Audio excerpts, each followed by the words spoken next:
Bunch. Okay, just a quick one. Kell Brook Earl Spence. Now, okay, you guys remember I put out a couple of videos. I don't know if you've watched it, but about a month, about 2 months ago, I had my press creds and I went and covered the premier boxing champion fight. Okay, put on. Actually, it was by Al Heyman and Lou Savarese, but went and covered it as press. And the main reason I went there because I knew, a lot of upper level fighters were going to be there, and I was kind of supporting the guys on the undercard because these are guys that I train with outside of my gym. So they fought on the untelevised version of the undercard. So I was there to support those guys and basically just kind of chop it up and bullshit with the Charlo twins, and that's what I did all night. So during those conversations, and I was not, I recorded a little bit. There's some footage on the channel. You can go watch it. Actually, I did a kind of a backstage documentary. It's a few months back, but anyway, during that conversation,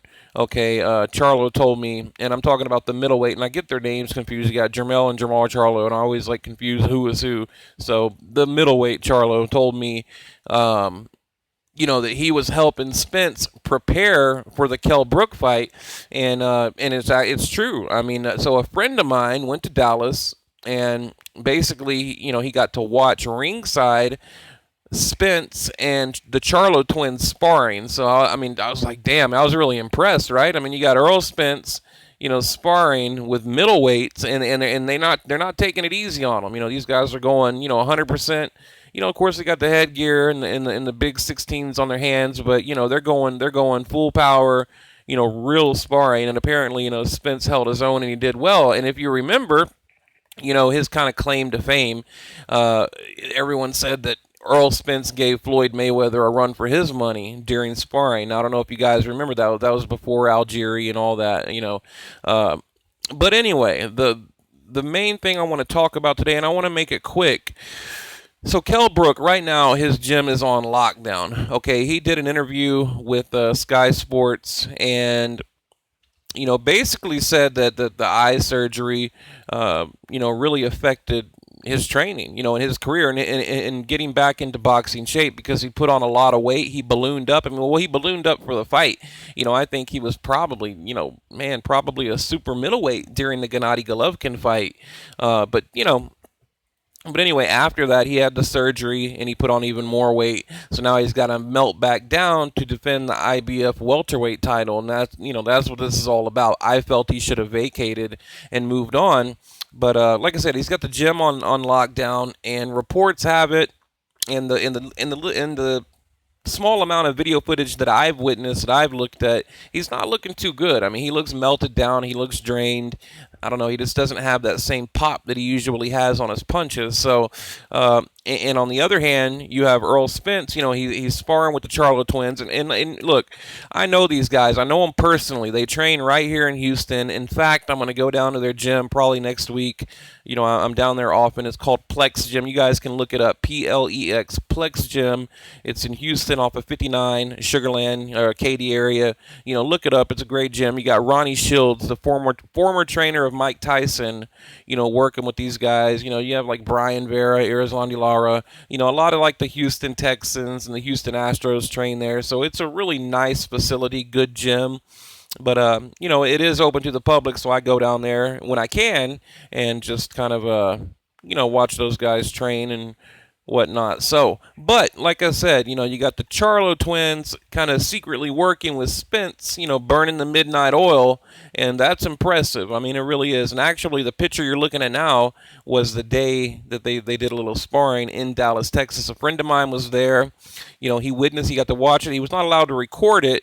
And of course, a couple other channels out there, I'm not going to mention who, they were there. So you guys can go look up their footage if you want. I mean, it's nothing special. But so now Brook already looking past Spence. Okay, he's basically saying, I want a rematch with Gennady Golovkin after I beat Spence. I want my rematch. So I'm just like, I honestly, guys, I mean, look, I'm gonna do my official prediction pretty soon, and the fight's coming up. What, May? I think it's like May 14th or something. Sometime in like mid-May. But I will do my official prediction really soon. But right now, I mean, I'm favoring Spence, and I said it from the beginning, and I'll say it again. I think he took a lot of punishment. Brook took a lot of punishment in the Gennady Golovkin fight, and then he had the surgery on his eye, ballooning up in weight, and now having to melt down. Got the gym on lockdown, things like that. So, and you can see these pictures here. I mean, they're not the greatest pictures in the world, but they are current. They're just a few days old, and you can see, he's just looking real thin. And there, like I said, there is footage out there of Brook training. I think I got a couple more just quick little shots.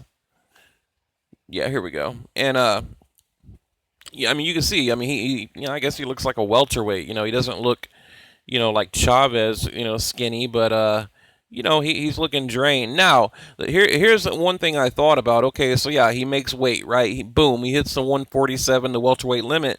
Then is he going to balloon up to a middleweight? And I think that's why Earl Spence and his team brought the Charlo brothers in. That's why Spence is not sparring welterweights. He's sparring middleweights, okay? Because I think they expect Kell Brook to move up to a true middleweight on fight night. So, and that's probably what's going to happen. Because, look, even leading up to the Gennady Golovkin fight, Brook said, I am a natural light middleweight, possibly middleweight, so... but yeah, I mean, I think he should have just let that IBF go. Now, right here, again, another recent interview.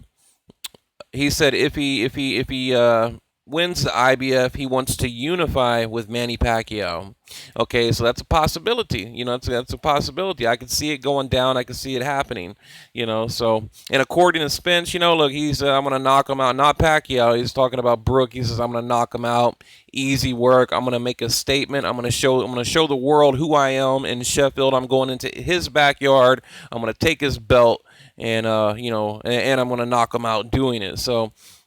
We'll see. I mean, we'll see. I'm not going to tell you my prediction, but I'm pretty confident I'm going to get this one right. But I will tell you, I do have him winning. I do have Spence winning, by the way. But yeah, I mean, look, great fights. By the way, a ton of great fights this year. Coming off that Klitschko Joshua fight. Yeah, Garcia Thurman. Just a ton of fights. We got the rematch, Kovalev Ward coming up, the announcement for Lomachenko and Salido 2, right? I mean, we've all been waiting for Loma to avenge that loss. Terrence Crawford, I believe Terrence Crawford and Diaz, which, I'm picking Crawford in that. No need to make a long video about it. But, Diaz is a tough dude, so we'll see. But I think it's time for Crawford to move on up. He needs to move up and... quit beating up on these little kids. So that's my honest opinion about Crawford. But anyway, guys, leave your comment below. Who do you have winning? Do you agree? Do you disagree? I mean, quick recap. You got Spence sparring with big-ass, tough middleweights that I believe would give Gennady Golovkin a run for his money. Okay? He's in his prime. He's hungry. He's in shape. And then you got old Kell Brook here, not looking so good. He's looking melted down, looking thin, coming off of surgery, just really melting down. So anyway, what do you think? Leave your comment below. And as always, thank you guys for watching. I greatly appreciate it.